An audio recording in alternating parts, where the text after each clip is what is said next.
Bueno, en esta oportunidad vamos a hablar del mercado de factores. Primero vamos a hacer un pequeñísimo repaso de a qué nos estamos refiriendo cuando hablamos del mercado de factores. ¿Cuáles eran los factores de producción?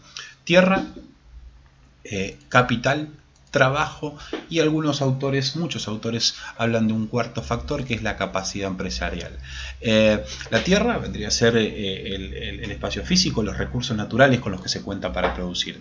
El capital es la maquinaria, el edificio, en un proceso de producción. El trabajo es obviamente la mano de obra, las personas, y la capacidad empresarial vendría a ser aquella encargada de coordinar, diríamos, o combinar eficientemente los anteriores tres, que recae en la figura del empresario, ¿sí? Ahora, de acuerdo a lo que estemos produciendo, la importancia o la cantidad de uso de cada factor obviamente va a ser distinta. Si por ahí estamos hablando de algún producto agrícola, muchas veces el factor tierra es de los más importantes. Obviamente que sin los demás tampoco se va a poder producir nada. El factor tierra sería el campo en sí. El factor capital sería la cosechadora, la sembradora, los hilos. El factor trabajo, obviamente la mano de obra, y la capacidad empresarial podríamos hacerla recaer sobre el dueño del campo o el que lo está administrando, que es el encargado de combinar eficientemente los anteriores. Lo que puse acá son las letras más comunes que se utilizan para estos factores de producción. Capital, la letra K, trabajo, la letra L, que son los que más nos interesan a nosotros. Los pagos a estos factores. El pago al factor tierra se llama renta. Cuando uno pone en alquiler un campo, por ejemplo, cobra una renta por ese factor. El pago al factor capital se llama interés, que vendría a ser lo que pagamos nosotros por adquirir un préstamo para comprar la maquinaria. Lo podríamos ver así tranquilamente. El pago al factor trabajo se llama salario, ¿sí? Que es el precio del trabajo en definitiva. Y el pago a la capacidad empresarial son los beneficios. Tampoco es que quiero ahondar mucho en esto, es simplemente porque vamos a estar hablando del mercado de factores. Quería dar un pequeño repaso de lo que eran los factores y los pagos a los mismos, pero no voy a ir más allá de esto. Ahora, también antes de empezar a hablar de este mercado de factores, es necesario como que hagan un clic dentro de la cabeza, porque normalmente todo el tiempo se habla del mercado de bienes y servicios, en donde están las empresas que producen y los consumidores, que son los que demandan. O sea, podríamos decir, las personas demandan, las empresas producen. Claro, el mercado de factores es un mercado que lo podríamos analizar exactamente igual, muy similar a lo que es el mercado de bienes y servicios. De hecho, vamos a tener competencia perfecta, monopolio, monopsonio. O sea, vamos a tener todos los casos que tenemos en el mercado de bienes y servicios, también los tenemos en el mercado de factores. Y se analizan, salvo cambiando algunos nombres, de manera muy similar. El clic que hay que hacer en la cabeza es que acá se invierten los roles. La empresa es la que demanda el factor, y los consumidores, vendríamos a las personas, son las que ofrecen el producto que estamos analizando. Nosotros vamos a estar analizando, por ejemplo, el mercado laboral. Nos vamos a focalizar en el mercado laboral, ¿sí? En el mercado de trabajo, ¿sí? Del factor trabajo. Va a ser las personas las que ofrecen el producto, o sea, en este caso el trabajo, y las empresas son las que demandan. De ahí es que les digo que tienen que hacer un clic para que lo tengan bien presente todo el tiempo a la medida que vayamos desarrollando la explicación, que son las empresas las que demandan y las personas las que ofrecen. A partir de ahí yo no creo que vayan a tener ningún problema, porque repito, se analiza muy similar a cualquier otro mercado. Hablemos de la demanda derivada. ¿Qué es esto de la demanda derivada? Recordemos, la demanda de un factor por parte de una empresa se deriva de la decisión de dicha empresa de ofrecer el bien que se produce con él en el mercado de bienes y servicios. A ver, ¿cómo es esto? O sea, la demanda de un factor se deriva de la demanda del bien. ¿Qué estoy queriendo decir con esto? Que cuando la empresa tenga que producir más ofrecer más bienes y servicios en el mercado, obviamente va a demandar mayor cantidad de factores con los cuales se produce dicho bien. O sea, por eso se dice que la demanda de un factor es una demanda derivada, ¿sí? Porque deriva de la oferta del mercado de bienes y servicios. O sea, cuanto mayor oferta de bienes y servicios significa mayor demanda de factores de producción con los cuales se produce ese bien o servicio. Menor oferta, menor demanda de factores. Bueno, sigamos analizando el mercado de factores. Primero vamos a tener en cuenta que nosotros nos vamos a focalizar en el factor trabajo, que es uno de los factores más importantes de cualquier empresa. O sea que lo que vamos a estar analizando es el mercado de trabajadores, el mercado de trabajo. Un aspecto a tener en cuenta es que estamos hablando de un mercado de factores competitivos, o sea, son muchos los que ofrecen y muchos los que demandan, ¿sí? O sea, a lo que voy es que muchos ofreciendo trabajo, muchos demandando trabajo, por lo tanto, o sea, siguen siendo precio aceptante, o sea, no pueden influir en el precio del factor tanto los compradores como los vendedores, ¿sí? Esto es un factor importante a tener en cuenta porque va a traer algunas particularidades desde el punto de vista gráfico, ¿no? Ok, a ver, la pregunta es, ¿cómo demandan trabajo las empresas? Una empresa en particular. ¿De qué depende lo que demanda de trabajo? Obviamente lo que demande de trabajo, de factor trabajo la empresa, va a depender, por un lado, de lo que le genere el trabajador adicional, le genere extra de ingresos el trabajador adicional, contra lo que le sale el costo de obtener ese trabajador, de tener ese trabajador adicional. Ahora vamos a focalizarnos en lo que le genera extra a la empresa tener un trabajador adicional. A eso que le genera extra a la empresa lo vamos a estar llamando ingreso del producto marginal del trabajo. ¿Y a qué va a ser igual?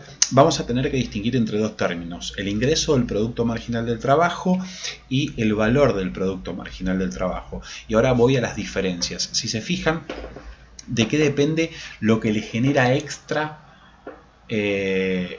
un trabajador? ¿Sí?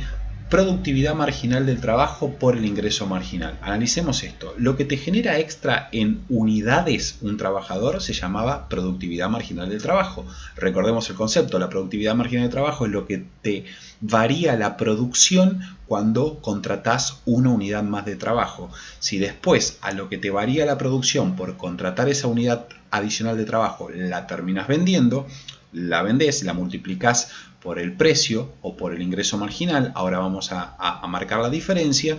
Eso es lo que en definitiva te genera extra esa unidad de trabajo adicional. ¿Por qué la diferencia en que tenemos productividad marginal, pero en un momento lo multiplicamos por el ingreso marginal y en otro momento lo multiplicamos por el precio?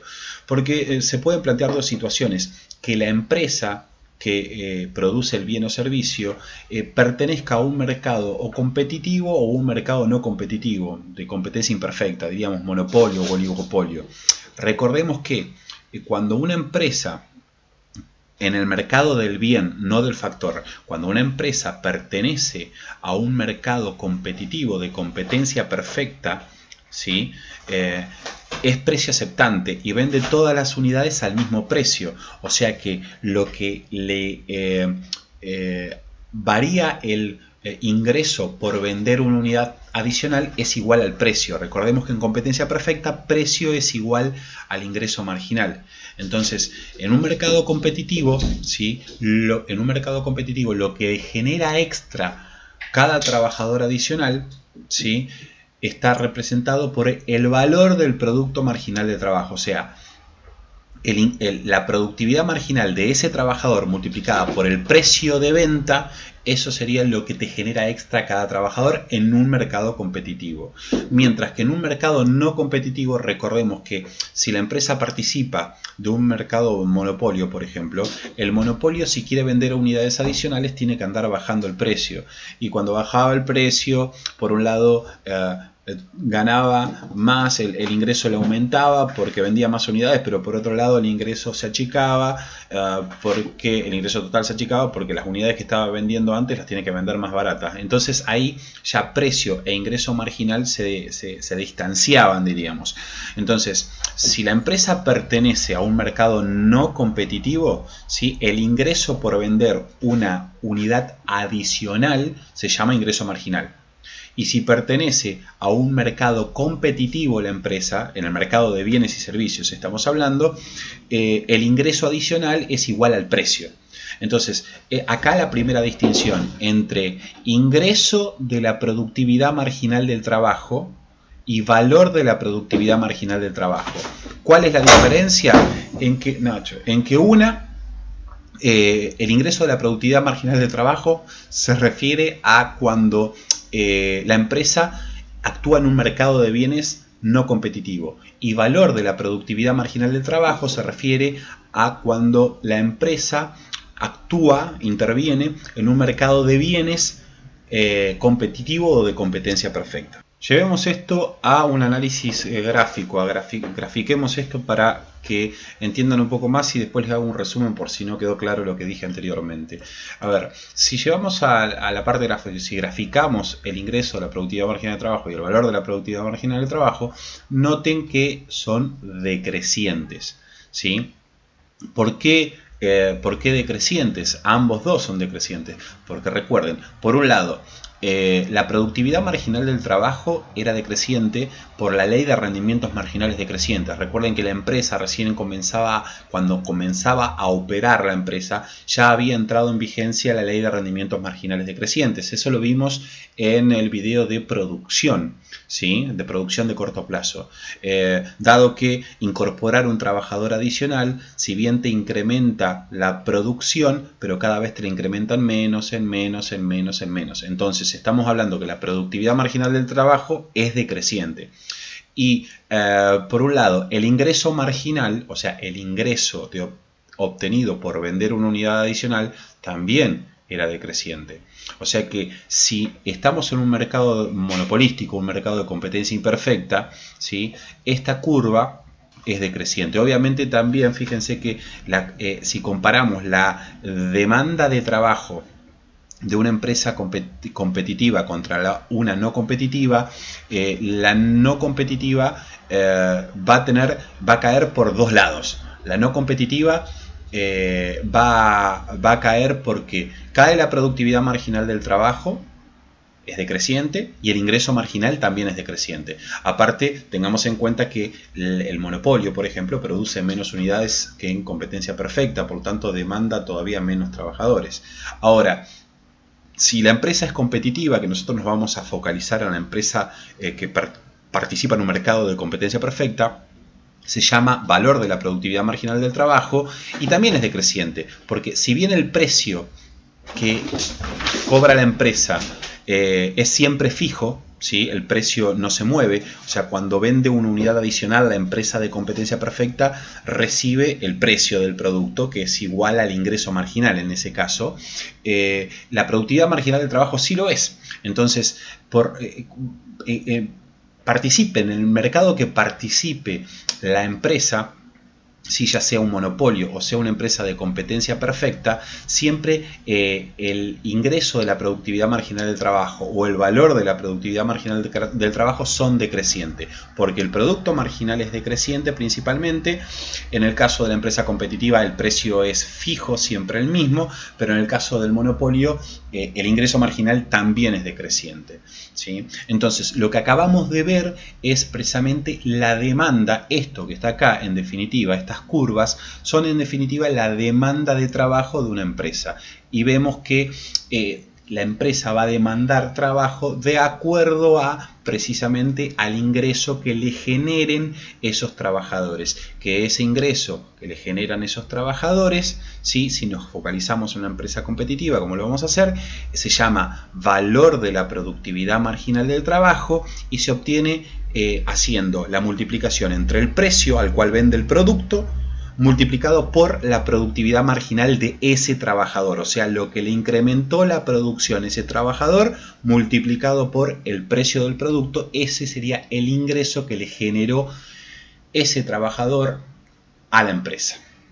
Tengamos en cuenta ahora que a partir de ahora yo me voy a referir al mercado de factores y al mercado de bienes y servicios siempre competitivos. O sea, estoy hablando de una empresa que participa en un mercado de bienes y servicios competitivo. O sea, el producto que ofrece, que vende, es un producto, un mercado de competencia perfecta. Y por otro lado, el mercado de factores también es de competencia perfecta. Con lo que eso implica precios aceptantes, muchos compradores, muchos vendedores, barreras a la entrada, o sea, las características de competencia perfecta están tanto en el mercado de factores como en el mercado de bienes y servicios. Ahora, la pregunta es, ¿cómo decide la empresa la cantidad óptima de trabajadores a contratar? Bueno, a ver, la regla es sencilla, o sea, en realidad lo que tiene que comparar la empresa todo el tiempo es lo que le genera extra a cada trabajador contra el costo de ese trabajador. El costo de ese trabajador es precisamente el salario que le va a tener que pagar, mientras que lo que le genera extra a cada trabajador es el valor de la productividad marginal del trabajo, perdón, el valor del producto marginal del trabajo, que es lo que explicamos recién. Mientras el salario sea menor al valor del producto marginal del trabajo, contrato trabajadores. O sea, mientras lo que le tengo que pagar a cada trabajador sea menor a lo que me genera extra ese trabajador, contrato trabajadores. Si el salario es mayor, estoy en una situación en donde el salario que tengo que pagar o que estoy pagando es superior a lo que me genera extra esos trabajadores o ese trabajador, despido trabajadores, diríamos. Obviamente, ¿cuál va a ser la cantidad óptima de trabajadores a contratar por la empresa? Donde el salario se iguale al valor del producto marginal del trabajo. O sea, donde cuando lo que te cuesta el trabajador es igual a lo que te genera extra a esos trabajadores, ahí dejo de contratar y estoy en la cantidad óptima de trabajadores. ¿Esto cómo sería?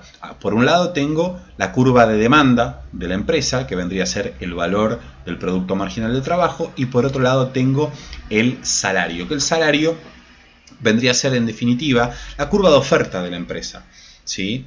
Recordemos que estamos en un mercado competitivo, por lo tanto la empresa puede contratar la cantidad de trabajadores que desee a los salarios vigentes.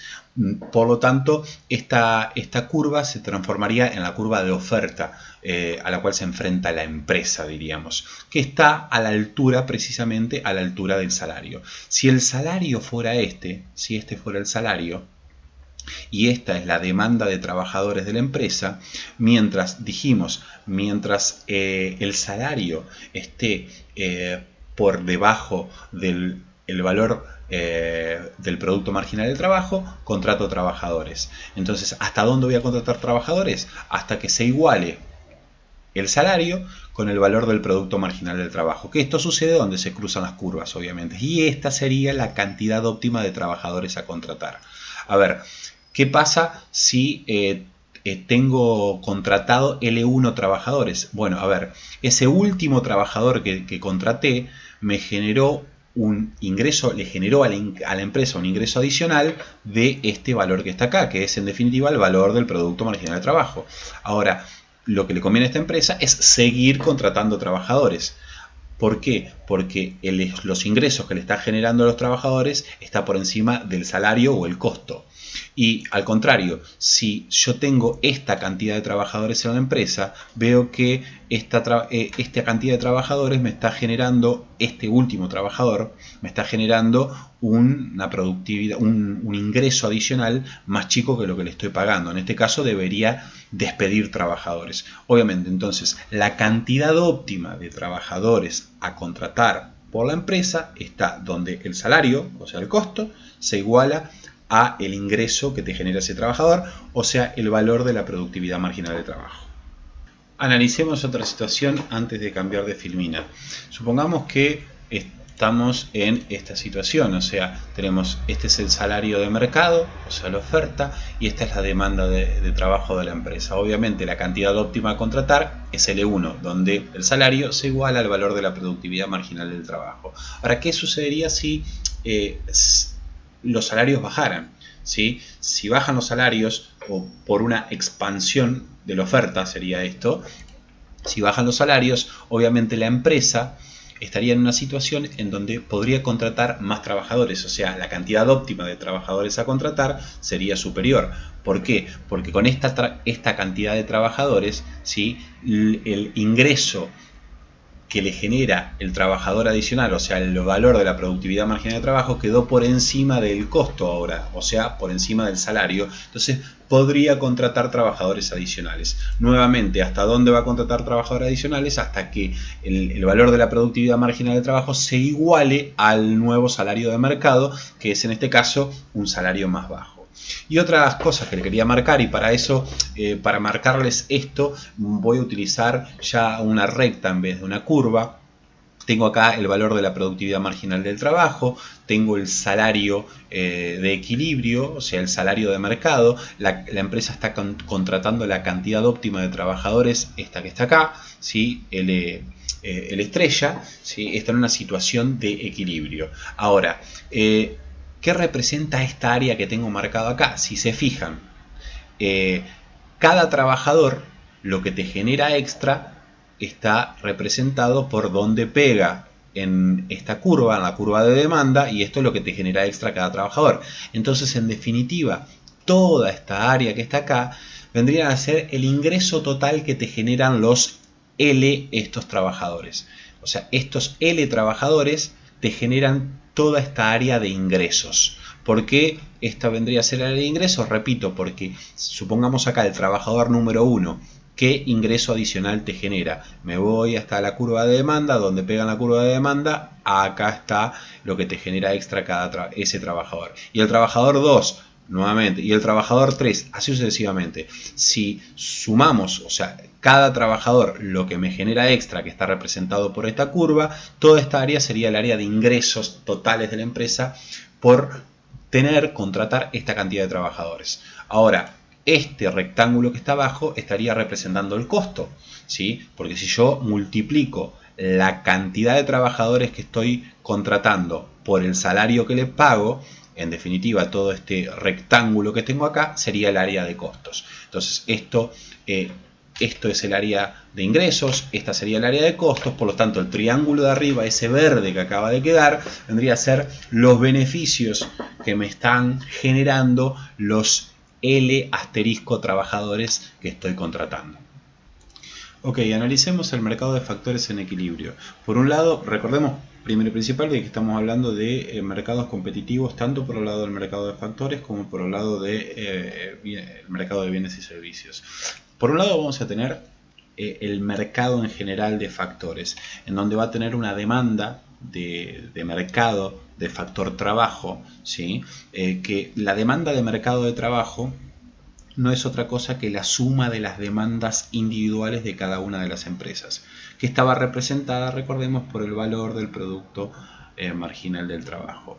Ahora, obviamente tiene pendiente negativa. ¿Qué significa eso? Que cuanto mayores sean los salarios que tenga que pagar, menos trabajadores van a demandarse en general en el mercado, y cuanto más bajos sean los salarios que tengan que pagar, mayor va a ser el número de trabajadores que se va a demandar en general en el mercado. Por otro lado está la oferta de trabajo, que la oferta de trabajo obviamente de todo el mercado va a tener una pendiente positiva, lo que es lógico.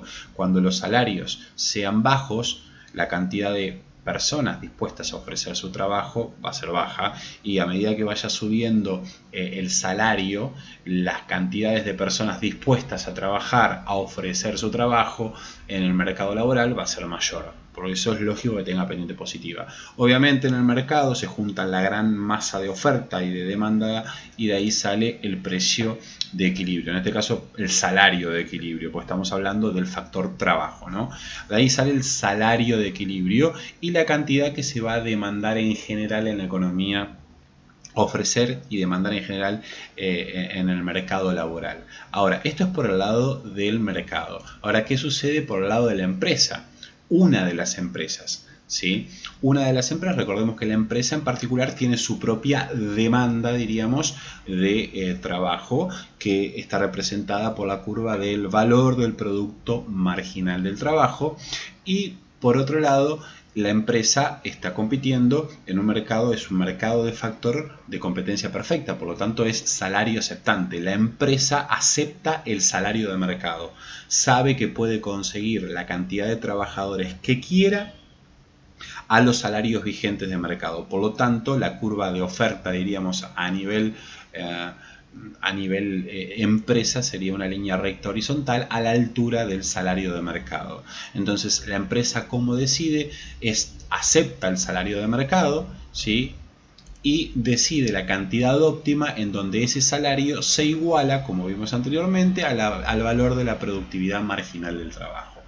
Y este sería el gráfico de equilibrio del mercado de factores. Por un lado tenemos el mercado en general, que es el que termina determinando el salario de equilibrio, y por otro lado el equilibrio de la empresa individual, que tomando ese salario como siendo salario aceptante, diríamos, determina la cantidad óptima de trabajadores a contratar la empresa, en donde ese nivel de salarios se corta con su curva de demanda de trabajo, que vendría a ser el valor del producto marginal del trabajo.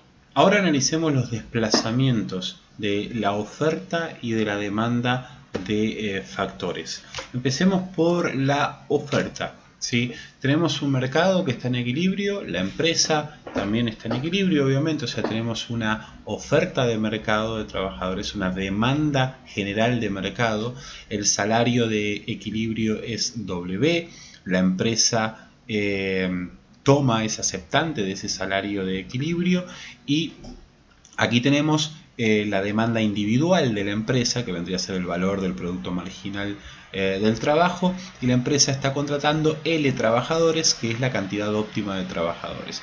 Recordemos que este triángulo de acá eran en definitiva los beneficios de la empresa por esa cantidad de trabajadores contratados. Si no, vuelvan un poco a la Filmina 1 donde explicamos esto. Ahora, ¿qué pasaría si la oferta se desplaza? ¿Por qué se podría desplazar la oferta? Por ejemplo, un crecimiento de la población. Inmigrantes. Hay inmigrantes en la economía. Vienen muchas personas del resto del mundo a tu economía. ¿Qué es lo que va a producir eso? Un desplazamiento de la oferta de trabajo a nivel de todo el mercado. O sea, ahora va a haber, a cada uno de los salarios va a haber más personas dispuestas a trabajar por esta gran ola de inmigrantes que entraron al mercado laboral. ¿Qué es lo que va a producir eso? Y bueno, obviamente lo que va a producir eso es un descenso del salario de equilibrio en el mercado, y obviamente una mayor demanda de equilibrio de mercado, mayor cantidad demandada y ofrecida de equilibrio de mercado, pero un descenso en el salario hasta W'. ¿Qué pasa a nivel de empresa individual? Y que el salario ahora es menor, por lo tanto la empresa va a estar dispuesta a contratar una cantidad mayor de trabajadores en términos individuales, y la nueva cantidad óptima de trabajo a contratar por parte de la empresa es L'. Fíjense, noten que en este caso se vio perjudicado el trabajador y beneficiada la empresa. ¿Por qué? Porque la empresa amplió sus beneficios. Recordemos, este triángulo era el beneficio de antes, ahora el triángulo se amplió, ¿sí? Y toda esta área que está acá, estas dos áreas que están acá, es lo que creció el beneficio de la empresa. Pero en definitiva, el empleado, ¿sí?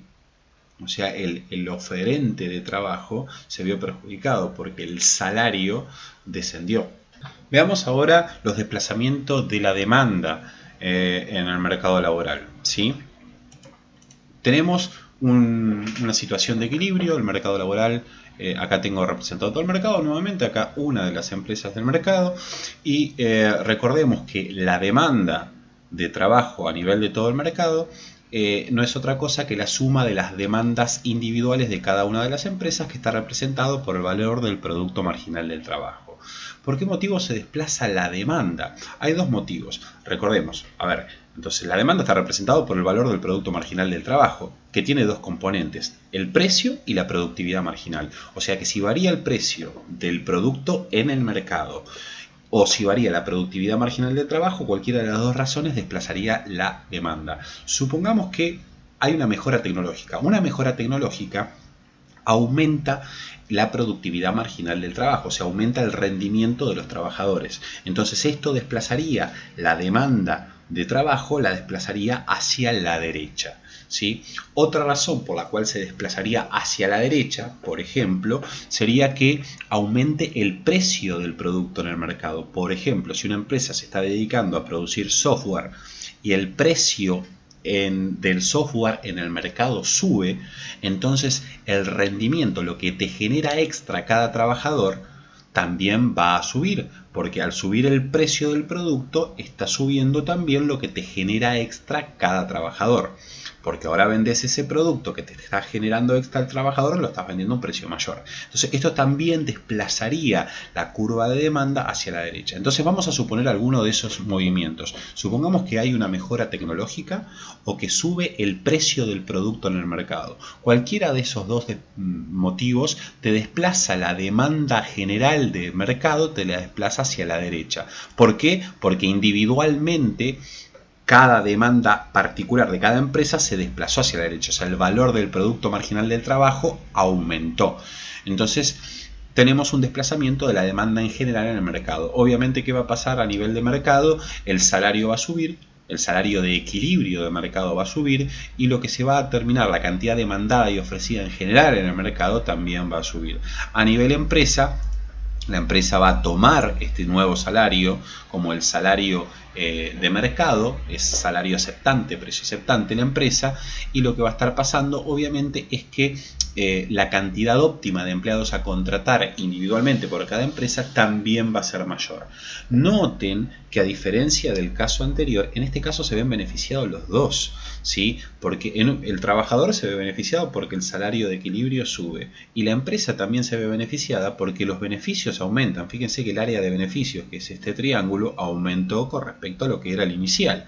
O sea, antes, cuando en el caso anterior, cuando se desplazó la oferta, eso perjudicó a los trabajadores porque el salario de equilibrio bajó, pero benefició a la empresa porque sus beneficios crecieron por trabajador.